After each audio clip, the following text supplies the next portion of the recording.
मेरे साथियों, मेरे स्नेहीजनों, मेरे प्यारे विद्यार्थियों, वापिस अपनी हिंदी व्याकरण की कक्षा शुरू हो रही है और इसी के साथ साथ हम हिंदी व्याकरण में शब्द विचार को लेकर के आ रहे हैं और मैं उम्मीद करूँगा कि अपना ये जो अध्ययन बिंदु है वो शायद अच्छी तरह से और बहुत ही सरल तरीके से आपको पढ़ने के लिए मिल रहा होगा। तो मित्रों, इसी प्रकार से हम बहुत ही सरल तरीके से हम एक अध्ययन बिंदु लेके आएंगे, बहुत ही आराम तरीके से पढ़ेंगे और उस अध्ययन बिंदु से कंपटीशन एग्जाम में हमसे कोई ना कोई प्रश्न हमें या पूछ लिया जाता है मित्रों। और उसमें हम किसके बारे में चर्चा करेंगे? आज बहुत ही महत्वपूर्ण अध्ययन बिंदु है, उसके बारे में हम बहुत ही अच्छी तरह से चर्चा करेंगे। वो है शब्द विचार का एक एग्जाम्पल है शब्द विचार। और शब्द विचार में मित्रों हम पढ़ रहे हैं फिलहाल आज का अपना विषय रहेगा वो रहेगी क्रिया। तो मित्रों ये क्रिया क्या है, इसके बारे में मित्रों हम थोड़ी सी बहस करेंगे या हम इसके बारे में यह बताएंगे। ये क्रिया एक प्रकार से एक विकारी शब्द है। इसके बारे में हम पहले भी बता चुके हैं कि विकारी शब्द दो प्रकार के होते हैं, एक तो है विकारी शब्द, दूसरा है अविकारी शब्द। विकारी शब्द का मतलब मित्रों ये होता है जिसमें लिंग काल वचन और कारक, इन चार प्रकार की वजह से शब्दों में परिवर्तन हो जाता है। तो समझ लेना कि वे शब्द हमेशा विकारी ही कहलाएंगे। तो मित्रों विकारी शब्द में हम ये चौथा अध्ययन बिंदु पढ़ रहे हैं और उस चौथे अध्ययन बिंदु का नाम है हमारे सामने ये क्रिया। तो क्रिया से पहले मित्रों हम पढ़ चुके हैं कि संज्ञा भी एक प्रकार से विकारी शब्द है, सर्वनाम भी एक प्रकार से विकारी शब्द है, विशेषण भी एक प्रकार से विकारी शब्द है और उसी प्रकार से क्रिया भी विकारी शब्द है। क्रिया में परिवर्तन होता है, इन चार वजह से हम क्रिया के शब्द में परिवर्तन कर सकते हैं। तो मित्रों ये क्रिया आई कहाँ से, इसके बारे में हम देखें। मित्रों ये क्रिया हिंदी का एक नाम है। किसका नाम? हिंदी भाषा का एक नाम है। और हिंदी भाषा किससे बनी है? ये संस्कृत से बनी है मित्रों। और संस्कृत में जो क्रिया का रूप होता था उस क्रिया को कहा गया, संस्कृत में कहा गया धातु कहा गया। तो मित्रों ये धातु ही एक प्रकार की अपनी हिंदी में क्रिया है। हम यह कह सकते हैं कि अगर हम संस्कृत में तो इसका नाम है धातु और इसी धातु का प्रयोग हम हिंदी में करते हैं तो मित्रों इस धातु के अंत में हम ना प्रत्यय जोड़ देते हैं, तब जा कर के हम उस शब्द का नाम विशेष क्रिया के रूप में ही संबोधित करते हैं। अब ये क्रिया कहाँ होती है मित्रों? क्रिया वहाँ होती है जब हम वाक्य का निर्माण करते हैं या किसी भी कार्य को करते हैं। तो कार्य करने के दौरान हमें दो चीज़ों की आवश्यकता होगी। एक तो हमें ज़रूरत पड़ती है, कर्ता की ज़रूरत पड़ती है और एक मुख्य रूप से क्रिया की ज़रूरत पड़ती है। अगर इन दोनों में से कोई एक अनुपस्थित हो जाता है तो समझना कि हमारे सामने वो वाक्य अब भी अधूरा है। तो कहने का मतलब वाक्य की संरचना में हम इस प्रकार से पढ़ते हैं, पहले स्थान होता है कर्ता का, फिर होता है मित्रों कर्म का स्थान होता है और फिर होता है क्रिया का। तो मित्रों इसमें इस प्रकार की जो संरचना होती है, या तो ये इस प्रकार से संरचना हो सकती है या फिर इस प्रकार से संरचना हो सकती है।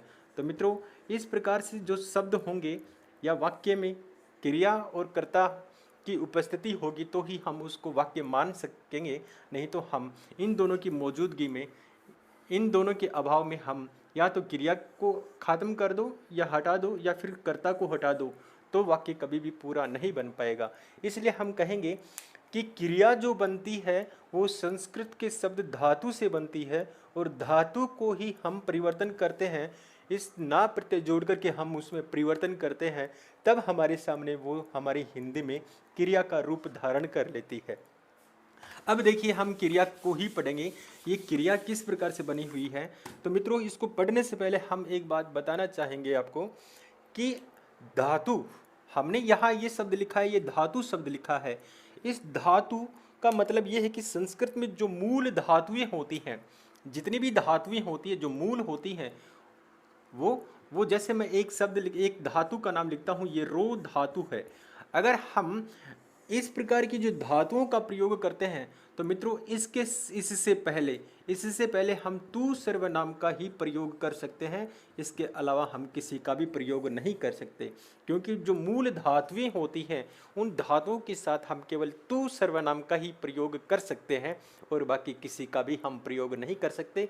जैसे मैं एक एग्जाम्पल लेता हूँ, मैं ये कहूँ जैसे तू लिख, लिख क्या है, एक धातु है, मैंने लिख दिया, ये लिख, लिख से हमने हिंदी में बनाया लिखना। अब मैंने इसके सामने इसके पहले तू लगा दिया, तू रो, तू पढ़, तू पढ़। इसका मतलब यह है कि जो मूल धातु होती है उन धातुओं के से पहले हम तू सर्वनाम का ही प्रयोग कर सकते हैं। अगर तू का प्रयोग नहीं सेट होता है तो समझना कि वे धातु का रूप नहीं बनती हैं, वे धातु के अलावा कोई दूसरा ही शब्द बन जाता है या कोई शब्दांश रह जाता है। तो कह सकते हैं कि इन धातुओं के साथ हम केवल तू सर्वनाम का ही प्रयोग कर सकते हैं, इसके अलावा किसी का भी हम प्रयोग नहीं कर सकते। अब देखिए मित्रों, हम पढ़ेंगे ये धातुएं, इन धातुओं से हम क्रिया कैसे बनाते हैं। तो मित्रों, इसके आधार पर हम क्रियाओं के भेद पढ़ते हैं। इसके आधार पर हम क्या पढ़ते हैं मित्रों, हम पढ़ते हैं क्रियाओं के भेद, या क्रिया कितनी प्रकार की होती हैं, क्रियाओं के भेद या निर्माण की प्रक्रिया में ये क्रिया कितने प्रकार की होती है। तो वो देखना, क्रियाओं को हम किस प्रकार से बना सकते हैं मित्रों, हम इस प्रकार से बना सकते हैं। ये तो हमने ले लिया, धातु ले लिया मित्रों, और धातु में हमने प्रत्यय जोड़ दिया।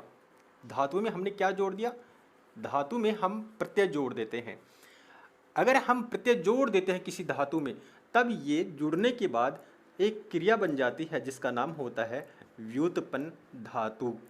ये क्या बन जाती है मित्रों, ये व्युत्पन्न धातु बन जाती है। व्युत्पन्न का मतलब होता है वी प्लस उत्पन्न, उसका निर्माण किया गया है। अब एक शब्द ले लिया मैंने, एक धातु ले ली, ये धातु ले लिया मैंने रो, इसमें मैंने ना प्रत्यय जोड़ दिया, ये व्युत्पन्न धातु बन गई। क्या बन गया, ये रोना हो गया। ऐसे ही मैंने एक धातु ले ली, ये पढ़, ये धातु है, इसमें मैंने ना प्रत्यय जोड़ दिया। अब इसी ना प्रत्यय जोड़ने के बाद व्युत्पन्न धातु बन गई, इसका मतलब हो गया पढ़ना। तो मित्रों, इस प्रकार से हम व्युत्पन्न धातु का निर्माण करते हैं। इस प्रकार से हम किसका निर्माण करते हैं, व्युत्पन्न धातुओं का निर्माण करते हैं। अब देखिए, अब एक क्रिया और बनती है जिसका नाम होता है नाम धातु। मित्रों, ये तो है धातु और ये बन गई व्युत्पन्न धातु। अब इन व्युत्पन्न धातु से भी हम और क्रिया बना सकते हैं, या व्युत्पन्न क्रियाओं से हम और भी क्रिया बना सकते हैं। तो हमारे सामने ये होगी, एक तो धातु के रूप में होगी और धातु से हमने क्या बना लिया, व्युत्पन्न धातु बना ली।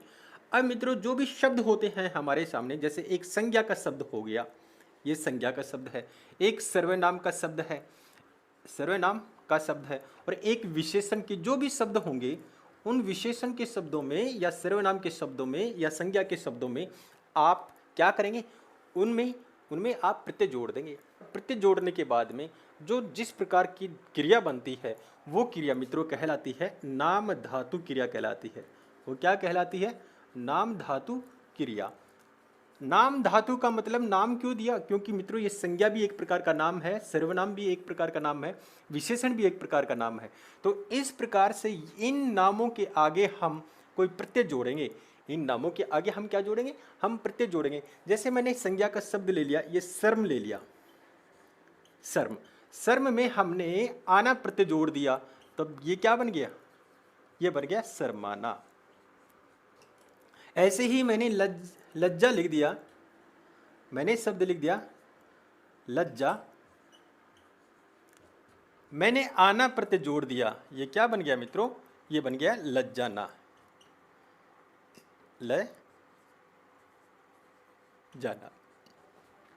ऐसे ही मैंने सर्वनाम का शब्द ले लिया, सर्वनाम का मैंने शब्द ले लिया, जैसे एक ले लिया अपना, ये सर्वनाम है, इस सर्वनाम में मैंने अपनाना हो गया। तो मित्रों, इस प्रकार से हम प्रत्येक शब्द में या संज्ञा सर्वनाम या विशेषण के शब्दों में हम कोई और प्रत्यय जोड़ देते हैं तो समझना कि वे नाम धातु क्रिया का रूप धारण कर लेती हैं। अब ये तो हो गया तीसरी प्रकार की क्रिया होगी। अब मित्रों हम बात करते हैं अब बात करें हैं हम चौथे प्रकार की, जिसका नाम दिया होता है मिश्र धातु क्रिया। उसका नाम है मित्रों मिश्र धातु क्रिया। मिश्र धातु क्रिया का मतलब ये है मित्रों, किसी भी संज्ञा का शब्द हो और विशेषण का शब्द हो और क्रिया विशेषण का शब्द हो, ये तीन होंगे। किसमें? एक तो संज्ञा का शब्द होगा, उस संज्ञा के शब्दों में हम कुछ न कुछ जोड़ेंगे। एक होगा विशेषण का शब्द होगा, इसमें भी हम कुछ जोड़ेंगे। और एक होगा क्रिया विशेषण का शब्द होगा, और क्रिया विशेषण के शब्दों में हम कुछ न कुछ जोड़ेंगे, तब जाकर के वो मिश्र धातु क्रिया बन जाएगी। जैसे मैं एक एग्जाम्पल लेता हूँ मित्रों, एक एग्जाम्पल लगाता हूँ। इन शब्दों के अंत में मित्रों हम क्या क्या जोड़ेंगे, तब जाकर के मिश्र धातु क्रिया बनेगी। इसमें हम जोड़ेंगे लगना। कौन से शब्द जोड़ेंगे? जैसे लगना, लाना, करना, होना। अगर इस प्रकार के शब्दों का संयोग इन शब्दों के साथ करते हैं तो मित्रों समझना कि वे सारे के सारे नाम मिश्र धातु क्रिया में शामिल हो जाते हैं। जैसे मैं एक शब्द लूँ, जैसे मैंने एक शब्द ले लिया, ये शब्द ले लिया मैंने, एक बात ले लिया। अब बात के आगे मैंने मित्रों ये करना जोड़ दिया। ये क्या जोड़ दिया? करना। अब ये क्या हो गया? ये हो गया बात करना। तो इस प्रकार से ये पूरा का पूरा रूप है, यहाँ से लेकर यहाँ तक वो मिश्र धातु क्रिया में शामिल हो जाता है। तो मित्रों इस प्रकार से हम धातु से हम क्रियाओं के रूप चार प्रकार से बना सकते हैं, जो हमारे सामने इस प्रकार से हैं। ये तो हमारे सामने धातु है, धातु में हमने प्रत्यय जोड़ दिया, व्युत्पन्न धातु होगी। फिर हमने संज्ञा, सर्वनाम और विशेषण में हमने कुछ ये प्रत्यय जोड़ दिया। फिर हमारे सामने ये नाम धातु हो गई। फिर हमने संज्ञा, विशेषण और क्रिया विशेषण के शब्दों में करना, होना, पाना, ये जो शब्द हम जोड़ देते हैं, तब जाकर के हमारे सामने उसी क्रिया का चौथा रूप हमारे सामने बाहर निकल के आता है, जिसका नाम है मिश्र धातु क्रिया। तो मित्रों इस प्रकार से हमारे सामने किसी भी वाक्य में क्रिया का एक नंबर पे हमने कर्म के आधार पर क्रिया के भेद और सकते हैं प्रयोग या संरचना के आधार पर, या संरचना के आधार पर क्रिया के भेद। तो इस प्रकार से हम क्रियाओं के प्रकार इस प्रकार से हम बना सकते हैं। तो सबसे पहले हम ले इस कर्म के आधार पर क्रिया के कितने भेद होते हैं। तो मित्रों कर्म के आधार पर क्रिया के दो भेद होते हैं। कितने होते हैं? दो भेद होते हैं। कर्म का मतलब ये होता है मित्रों, जब हम वाक्य की संरचना का निर्माण करते हैं या वाक्य बनाते हैं, तो वाक्य बनाते समय हमें तीन चीज़ ही लिखनी होती हैं। अगर तीन नहीं है तो वहाँ दो चीज़ होनी आवश्यक होती हैं। या तो एक तो है कर्ता, और कर्ता के साथ होगा क्रिया। अगर इन दोनों के अलावा कोई कर्म भी आता है तो समझ लीजिए कि वहाँ वो भी एक वाक्य है। लेकिन मित्रों कर्ता और क्रिया के अभाव में कभी भी वाक्य पूरा नहीं बन सकता। इन दोनों में से दोनों की मौजूदगी होनी आवश्यक होती है, भले ही कर्म रहे या न रहे। तो उसके आधार पर या कर्म के आधार पर हम क्रिया के दो प्रकार करते हैं। पहला प्रकार हो गया मित्रों, ये हो गया अकर्मक क्रिया, और दूसरी है सकर्मक क्रिया। तो पहले मित्रों हम इसी को पढ़ें, और यही हमारे कंपटीशन एग्जाम में ज़्यादा महत्वपूर्ण स्थान रखता है, या इसी प्रकार के प्रश्न हमसे पूछे जाते हैं। तो मित्रों हम सबसे पहले लेंगे अकर्मक क्रिया। अकर्मक क्रिया का मतलब, पहले इसके अर्थ को हम तोड़ेंगे, और अर्थ को तोड़ने के बाद में हम इसका मतलब समझेंगे। तो मित्रों ये तो है, ये क्या है? अकर्मक है। इस शब्द को तोड़ दो, अ प्लस कर्म प्लस क, या हम ये कहें अ का मतलब रहित, कर्म का मतलब जिसमें कर्म नहीं हो, वह वाक्य होगा। मित्रों इसका मतलब वो है, वह वाक्य होगा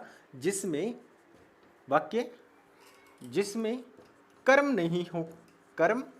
नहीं हो। इसका मतलब है मित्रों एक तो कर्ता होगा और इसके बाद में क्रिया होगी, ये वाक्य होगा। क्या होगा? एक तो कर्ता होगा और कर्ता के बाद में क्रिया का रूप होगा, या ये दोनों ही किसी वाक्य में रहेंगे। या हम ये कहें कि इसमें कर्म का अभाव रहेगा। इसमें कर्म का अभाव रहेगा। तो हम इसको यह भी कह सकते हैं, अकर्मक की क्रिया में यह भी कह सकते हैं कि कर्ता के बाद में जो भी रूप होगा वो क्रिया का ही रूप होगा। अगर क्रिया का रूप नहीं होता है तो मित्रों समझ लेना कि वो अकर्मक की क्रिया का एग्जाम्पल नहीं होगा। हम कह सकते हैं कि इस प्रकार के एग्जाम्पल हम लेके आ सकते हैं, जैसे वह रोता है, वह रोता है। तो मित्रों हमने ये कहा अकर्मक जो वाक्य होगा उसमें एक तो कर्ता होगा और एक क्रिया होगा। तो हम इसमें कर्ता की छटनी करेंगे। तो मित्रों ये तो रहा वह कर्ता, और ये जो रोता है, रोता का मतलब ये रोना है, ये क्रिया है, ये रही क्रिया। तो मित्रों इसमें कर्म कहाँ हो गया? इसमें कर्म है ही नहीं, इसमें कर्म नहीं है। तो इसका मतलब है इसका जो प्रभाव है, क्रिया का जो प्रभाव है वो कर्ता पर ही डायरेक्ट रूप में पड़ रहा है। या हम ये कहें अकर्मक की क्रिया की पहचान करने के लिए हम यह भी कह सकते हैं जो कर्ता होगा, अगर वो कर्ता कार्य करते समय वो उसके ऊपर प्रभाव पड़ रहा हो, इसके ऊपर प्रभाव पड़ रहा हो, तो समझना कि वह अकर्मक की क्रिया ही होगी। ये क्या है? ये मित्रों अकर्मक की क्रिया है। तो अकर्मक की क्रिया बहुत सारे एग्जाम्पल हमारे सामने, अकर्मक क्रिया के बहुत सारे एग्जाम्पल आ जाते हैं। जैसे मैं लिखूं, जैसे ये शब्द होता है चलना, चलना, रोना, हंसना, भागना, आना, जाना, ये जितने भी शब्द हैं मित्रों, ये जब वाक्य में प्रयुक्त होंगे तो समझ लेना इनका प्रभाव कर्ता के ऊपर ज़्यादा पड़ रहा है। या इनको करने वाले कौन होंगे मित्रों? इनको करने वाले मित्रों ये कर्ता ही होगा और इनका प्रभाव कर्ता के ऊपर ही पड़ेगा। या हम ये कहें जो कार्य होता है उस कार्य का सीधा प्रभाव कर्ता के ऊपर ही पड़ेगा। अगर इस प्रकार की संरचना हमारे वाक्य में दिखाई देती है तो समझ लेना कि वो अकर्मक क्रिया का उदाहरण है। अब हम बात करें सकर्मक की। सकर्मक का मतलब मित्रों ये है सकर्मक। इसका मतलब है जिसमें क्या रहे, कर्म की प्रधानता रहेगी या कर्म सहित होगा। वह वाक्य होगा जिसमें कर्म भी रहेगा, कर्ता भी रहेगा और क्रिया भी रहेगी। तो इस प्रकार के जो वाक्य होंगे, किस प्रकार के मित्रों वो देखिएगा। मैं एक एग्जाम्पल और दे रहा हूं। मैंने एक एग्जाम्पल ले लिया, इसी का एग्जाम्पल ले लिया। वह अखबार पढ़ता है, वह अखबार पढ़ता है। अब देखिए मित्रों, हमने क्या बताया, जो वाक्य होता है वो हिंदी का जो वाक्य होता है वो इस प्रकार से बनता है, कर्ता, इसके बाद में कर्म होता है और उसके बाद में क्रिया होती है। तो मित्रों अगर ये क्रिया से ठीक पहले अगर कर्म आता है तो समझना कि वो वाक्य से कर्म की क्रिया का ही उदाहरण है। अब देखिए हमने इसमें इसको क्या माना है, इसको मित्रों हमने माना है ये कर्ता माना है। ये पढ़ना क्या है, ये तो मित्रों क्रिया है। और क्रिया की छटनी करने के लिए हम क्रिया से ठीक पहले एक प्रश्न कर लेते हैं, वह क्या पढ़ता है, वह क्या पढ़ता है, वह क्या करता है। या हम इसी के साथ प्रश्न ये करें, वह क्या करता है, वह क्या पढ़ता है, वह क्या पढ़ता है। अगर इसी का क्या के साथ हमें उत्तर मिल जाता है तो समझना कि उसका जवाब आ जाता है, उसका जवाब क्रिया से ठीक पहले आता है, तो समझना कि वो वाक्य में कर्म ही रहेगा। वो वाक्य में क्या रहेगा? कर्म ही रहेगा। तो ये मित्रों क्या है, हमने प्रश्न किया वह क्या पढ़ता है, वह क्या पढ़ता है का उत्तर हमें मिला, वो क्या पढ़ रहा है, अखबार पढ़ रहा है। तो मित्रों ये अखबार ही एक प्रकार से इस वाक्य में कर्म है।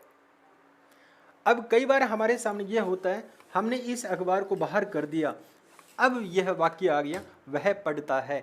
वह क्या पढ़ता है? शायद कुछ न कुछ पढ़ता होगा, इसलिए कुछ न कुछ या किताब होगी या फिर कोई ग्रंथ होगा या फिर कोई अखबार होगा या कोई शब्द होंगे, किसी भी प्रकार की चीज़ होगी वो पढ़ रहा होगा। तो हम कह सकते हैं कि ये जो क्रियाकार शब्द है, इस प्रकार के जो शब्द होते हैं वो हमेशा अपने आप में सकर्मक क्रिया के ही उदाहरण माने जाते हैं। जैसे सकर्मक क्रिया के उदाहरण बहुत सारे हैं, जैसे काटना, काटना, पढ़ना, लिखना, बोना, खाना, पीना। ये जो शब्द होते हैं मित्रों, ये जो शब्द होते हैं, ये सारे के सारे एक प्रकार से अपने आप में ही सकर्मक क्रिया के उदाहरण है। अब देखिए मित्रों, अब सबसे बड़ी बात यह है कि अकर्मक क्रिया और सकर्मक क्रिया की पहचान हम कैसे करेंगे। देखिए मित्रों, अकर्मक क्रिया की पहचान करेंगे तो हमें क्या करना है, हमें यह देखना है कि कर्ता के बाद में क्रिया ही आ रही है। अगर क्रिया आ रही है तो समझना, कर्ता के बाद में क्रिया ही आ रही है तो समझना कि वो अकर्मक क्रिया का उदाहरण है। इसी के साथ हम यह भी कह सकते हैं, अगर फिर भी हमें समझ में नहीं आ रहा है तो हमें एक चीज और देखनी है। एक चीज ये देखनी है, यह देखनी है कि अकर्मक क्रिया का जो उदाहरण होगा उसमें हमें प्रश्न करना है, उसके साथ भी हमें प्रश्न करना है। प्रश्न वही करना है, वह क्या के बारे में प्रश्न करना है। अगर क्या के बारे में हम प्रश्न करते हैं, वह क्यों के बारे में कर रहे हैं, या क्या का ही प्रश्न कर रहे हैं और उसका जवाब हमें कोई संतोषजनक दिखाई नहीं देता है, तो समझना कि वो उदाहरण होगा अकर्मक क्रिया का। और इस क्या का जवाब हमें मिल जाता है, इस क्या का जवाब हमें मिल जाता है, तो समझना कि वो उदाहरण सकर्मक क्रिया का ही होता है। तो इस प्रकार से हमारे सामने अकर्मक और सकर्मक क्रिया के दो भेद हमें, या क्रिया के दो भेद हमें पढ़ने के लिए मिलते हैं। अब हम बात करेंगे आगे की। अब मित्रों, हम अकर्मक क्रिया के बारे में तो ये पढ़ा कि जिसमें कर्म नहीं होगा उसमें कर्ता और क्रिया ही रहेगी, और सकर्मक में हमने ये पढ़ा जिसमें कर्ता, कर्म और क्रिया ही रहेगी। तो इस आधार पर सकर्मक क्रिया के दो भेद बन जाते हैं। किसके? सकर्मक क्रिया के दो भेद बन जाते हैं। कौन कौन से हैं मित्रों? एक तो है एक कर्मक क्रिया, एक कर्मक क्रिया, और दूसरी है द्विकर्मक क्रिया, द्विकर्मक क्रिया। इसका मतलब यह है मित्रों, एक कर्म, जिस वाक्य में केवल एक ही कर्म होगा। और द्विकर्मक क्रिया का मतलब है इसमें दो कर्म हो सकते हैं, दो कर्म होंगे, दो कर्म होंगे। ये एक कर्मक और दो कर्मक का मतलब, या द्विकर्मक का मतलब, यहाँ एक कर्मक का एग्जाम्पल मैंने ले लिया, एक कर्मक का एग्जाम्पल ले लिया। जैसे एग्जाम्पल ले लिया, जैसे दक्ष फूल तोड़ रहा है, तोड़ रहा है। अब देखिए मित्रों, हमने ये कहा कि सकर्मक क्रिया की पहचान करने के लिए हमें कौन सा प्रश्न करना है। सकर्मक क्रिया की पहचान करने के लिए हमें यह प्रश्न करना है, क्रिया से ठीक पहले हम क्या का जवाब करेंगे। वह क्या तोड़ रहा है, वह क्या तोड़ रहा है? ये फूल तोड़ रहा है। तो मित्रों, ये तो है सकर्मक क्रिया, इसका जवाब हमें मिल गया। और इसमें कर्म कितने हैं? देखिए मित्रों, ये तो क्रिया का विस्तार है, और क्रिया के विस्तार से ठीक पहले कर्म ही रहता है। तो इस प्रकार से निर्जीव वस्तु अगर हमारे सामने, कर्ता के बाद में अगर कोई निर्जीव वस्तु आती है, तो समझना कि वो कर्म ही रहेगा। अब देखिए, ये तो है एक कर्मक क्रिया का उदाहरण। अब बात करें हम द्विकर्मक क्रिया का उदाहरण। इसका मतलब है द्विकर्मक का मतलब ये है जिसमें दो कर्म होंगे। इसमें क्या होंगे? इसमें एक कर्म नहीं होगा, इसमें दो कर्म होंगे। जैसे मैं एग्जाम्पल देता हूँ, जैसे एक एग्जाम्पल आ गया हमारे सामने, जैसे हर्षित ने या हर्ष ने भव्य को मिठाई दी।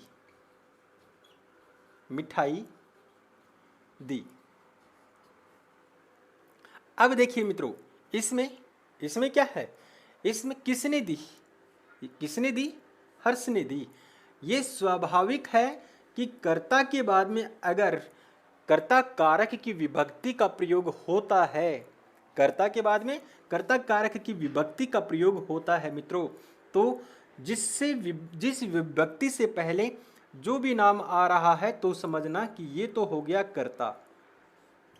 अब देखिए, इस ने का प्रयोग जहां भी हो रहा है, ने के तुरंत बाद में जो भी नाम आएगा, तो मित्रों वो सजीव ही नाम होगा। किस कैसा होगा?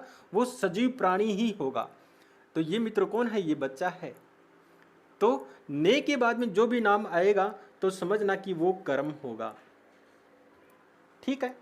अब उसके बाद में ये को विभक्ति आ रही है। ये को विभक्ति का मतलब है ये कर्म कारक की विभक्ति है। किसकी है? कर्म कारक की विभक्ति है। और कर्म कारक से ठीक पहले या ठीक बाद में जो भी शब्द आएगा वो भी क्या होगा?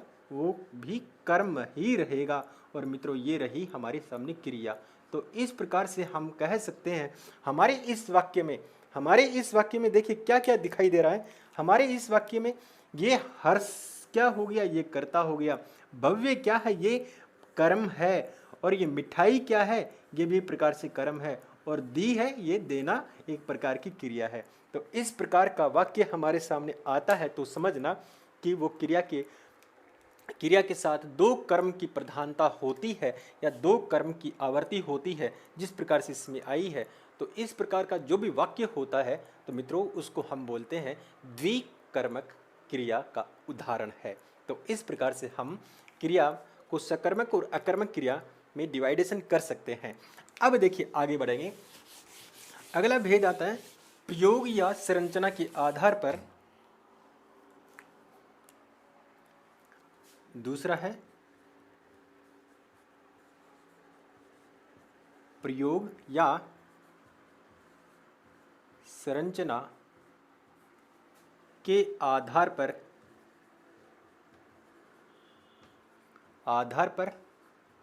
क्रिया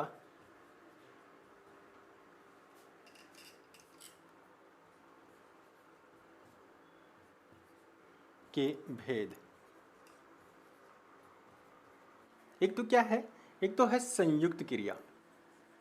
संयुक्त क्रिया का मतलब मित्रों वो ही है जिसमें दो क्रिया एक साथ कार्य करेंगे। होगा एक तो मुख्य क्रिया होगी। क्या होगी? मुख्य क्रिया होती है। और दूसरी होती है वो इसका ही विस्तार करने वाली वो सहायक क्रिया होती है। क्या होती है? वो सहायक क्रिया होती है। ये सहायक क्रिया का ही दूसरा नाम मित्रों ये होता है, ये है रंजक क्रिया होती है। इस रंजक क्रिया का मतलब देखिए मैं आपको बताऊंगा। जैसे मैं ये कहूँ भैया माँ बुला रही है, माँ बुला रही है। अब देखिए मित्रों हमारे सामने ये भैया और माँ इसको तो छोड़ दें, हम ये कहें ये संयुक्त क्रिया का रूप रहेगा। तो संयुक्त क्रिया कहाँ है? ये बुला मित्रों ये धातु से मिलके बना हुआ है और यह भी एक प्रकार से क्रिया है। तो मित्रों ये तो है हमारे सामने मुख्य क्रिया। और इसके बाद में जो विस्तार करेगी वो कहलाएगी रंजक या सहायक क्रिया। तो इस प्रकार के जो शब्द होते हैं, जो क्रिया दो प्रकार से संयुक्त रूप में आती है या दोनों साथ साथ आती हैं, तो समझ लेना कि वो संयुक्त क्रिया का ही उदाहरण है। तो इस प्रकार से ये संयुक्त क्रिया का या प्रयोग या संरचना के आधार पर संयुक्त क्रिया इस प्रकार से बना सकती है। पहले आएगी मुख्य क्रिया और मुख्य क्रिया का साथ देने के लिए उसका विस्तार करने के लिए सहायक क्रिया आएगी, जिसका एग्जाम्पल हमारे सामने ये रहा। प्रेरणार्थक क्रिया इसी में शामिल हो जाती है। प्रेरणार्थक क्रिया। तो ये प्रेरणार्थक क्रिया क्या है? इसका मतलब ये होता है मित्रों इसमें प्रेरणा देने का कार्य भी करेगा। कौन? प्रेरणा। इसमें दो व्यक्ति होंगे, एक तो प्रेरणा देने वाला जो करता है और एक होता है प्रेरक होगा। तो इस प्रकार से किसी भी वाक्य में ये दो प्रकार के कर्ता मिलेंगे हमें। एक तो प्रेरणा देने वाला होगा और एक उस प्रेरणा को करने वाला मिलेगा। तो इस प्रकार के वाक्य हमें दिखाई देते हैं तो वो वाक्य हमेशा ये प्रेरणार्थक क्रिया में शामिल हो जाते हैं। जैसे मैं एक एग्जाम्पल लेता हूँ दिया, जैसे आकाश बिल्ली को दूध पिलाता है। ये मित्रों हमने एग्जाम्पल ले लिया। अब देखिए इसमें दो कौन है? इसमें दो व्यक्ति हैं या दो प्राणी हैं। एक तो प्रेरणा देने वाला है और एक है प्रेरक। अब देखिए यहाँ एक तो ये रहा आकाश और एक यहाँ ये रही बिल्ली। लेकिन किसको पिला रहा है? ये किसको पिला रहा है? ये बिल्ली को पिला रहा है। क्रिया कौन कर रहा है इसमें? ये देखिए, कार्य कौन कर रहा है इसमें मित्रों? यही हमें ध्यान देने वाली बात है। इसमें यही ध्यान देने वाली बात है। इसमें कर्ता वो कार्य तो कर नहीं रहा, कर्ता ये कार्य नहीं कर रहा है मित्रों। दूध पीने का कार्य कौन कर रहा है? वो देखिए, दूध पीने का कार्य बिल्ली कर रहा है, बिल्ली कर रही है। तो इस प्रकार से जो कार्य करने वाली थी वो तो बिल्ली है, लेकिन प्रेरणा कौन दे रहा है? ये प्रेरणा दे रहा है आकाश। ये आकाश बिल्ली को दूध पिला रहा है। तो इस प्रकार से यहाँ दो प्रकार के शब्द विशेष बन जाते हैं, एक तो प्रेरणा देने वाला और एक होता है प्रेरक। इस प्रकार से हम कह सकते हैं कि ये जो क्रिया है, ये क्रिया अगर आता प्रत्यय, आना प्रत्यय, अगर इस प्रकार के क्रिया के साथ ये प्रत्यय जुड़ जाते हैं तो मित्रों इस प्रकार का रूप जब बन जाता है तो तब समझना मित्रों कि वो क्रिया हमेशा प्रेरणार्थक क्रिया का ही उदाहरण माना जाएगा। इस प्रकार का उदाहरण माना जाएगा। ये बात बहुत ध्यान देने वाली बात है मित्रों। हमने क्या आता या फिर आना प्रत्यय जोड़ना है, किसमें? क्रिया के अंत में जोड़ना है। अगर इस प्रकार का प्रत्यय हम जोड़ देंगे तो वो शब्द हमेशा प्रथम ये प्रेरणार्थक क्रिया का ही उदाहरण बनेगा। अब आगे देखिए, इसी में हम ये कहें कि ये प्रेरणा दो प्रकार की हो सकती है। कितने प्रकार की हो सकती है मित्रों? ये प्रेरणा दो प्रकार की हो सकती है। एक तो है प्रथम प्रेरणार्थक, प्रथम प्रेरणार्थक, और दूसरी हो गई द्वितीयक प्रेरणार्थक। इस प्रकार से दो प्रकार की प्रेरणा देने वाले हमारे सामने आ जाते हैं। तो हम कह सकते हैं कि प्रेरणार्थक जो क्रिया है उसके दो भेद बन जाते हैं। एक तो है प्रथम प्रेरणार्थक और दूसरा है द्वितीय प्रेरणार्थक। हमने ये बताया कि ये प्रेरणार्थक जो क्रिया है उसमें आना प्रत्यय जोड़ देंगे तब तो ये बनेगी क्या? प्रेरणार्थक क्रिया बन जाएगी। वो तो बनेगी प्रथम प्रेरणार्थक क्रिया बनेगी। अगर इसमें वाना प्रत्यय जोड़ देंगे, वाना या वाता प्रत्यय जोड़ देंगे, इस प्रकार के शब्द हम क्रिया के साथ जोड़ देंगे तब वो बन जाएगी द्वितीय प्रेरणार्थक क्रिया बन जाएगी। जैसे मैं एक एग्जाम्पल लेता हूँ, एक एग्जाम्पल आप लोगों के सामने मैं देने का प्रयास करूँगा। जैसे मैंने एक शब्द, एक क्रिया ले ली, वो क्रिया ले लिया मैंने लिखना, मैंने यहाँ ले लिया, यहाँ क्रिया ले ली मैंने लिखना, लिखना। अब देखिए मैं इसमें प्रथम प्रेरणार्थक क्रिया का प्रथम प्रेरणार्थक क्रिया का रूप बनाऊंगा। जैसे मैंने इसमें आना प्रत्यय जोड़ दिया, लिखाना हो गया। अब मैंने इसमें वाना प्रत्यय जोड़ूंगा, लिखवाना। इसका मतलब है ये किसी दूसरे व्यक्ति से ये काम करवा रहा है। जैसे मैं एक एग्जाम्पल ये देता हूं, राजन विनोद से पुस्तक पढ़वाता है। अब देखिए मित्रों, ये क्या है? ये किस प्रकार की क्रिया है? ये किस प्रकार की क्रिया है? ये बन गई अब द्वितीय प्रेरणार्थक क्रिया बन गई। ये द्वितीय प्रेरणार्थक क्रिया कैसे बनी? अब देखिए, ये राजन है मित्रों, राजन किससे? विनोद से करवाता है। और विनोद क्या कर रहा है? ये पुस्तक पढ़ रहा है।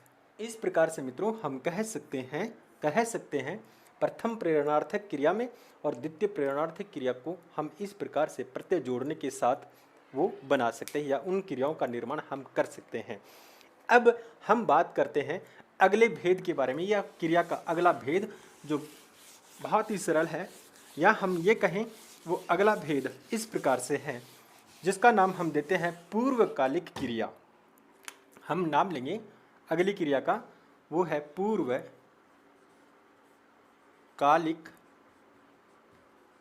क्रिया। में क्रिया दो प्रकार की होंगी। एक तो मुख्य क्रिया होगी, ये तो पहले अपना काम खत्म कर चुकी है, ये क्रिया तो पहले कार्य खत्म कर चुकी है मित्रों।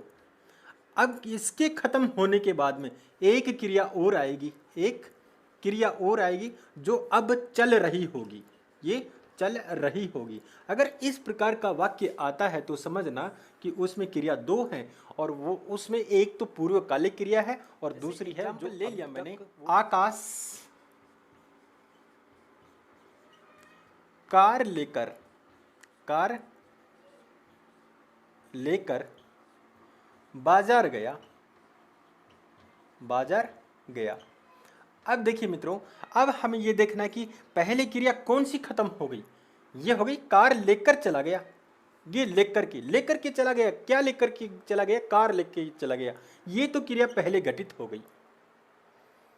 अब कहाँ गया है मित्रों? ये बाजार गया है, गया है ये क्रिया अब जारी हो रही है। तो इस प्रकार से हम कहेंगे इसमें क्रिया पूर्वकालिक क्रिया, ये मित्रों ये होगी पूर्वकालिक क्रिया, पूर्वकालिक क्रिया बन गई। तो इस प्रकार से मेरे मित्रों ये इस प्रकार के वाक्य होते हैं। तो उसमें हमसे कई बार कंपटीशन एग्जाम में पूछ लिया जाता है, तो इस प्रकार का क्रिया का जो रूप है वो बहुत महत्वपूर्ण एग्जाम बन जाता है। तो मित्रों इसी के साथ हम अपनी क्रिया का एग्जाम्पल या क्रिया का जो टॉपिक है उस टॉपिक को हम बंद करेंगे, ख़त्म करेंगे और आगे अपना अध्ययन जारी रहेगा। तब तक के लिए शुक्रिया, तब तक के लिए धन्यवाद।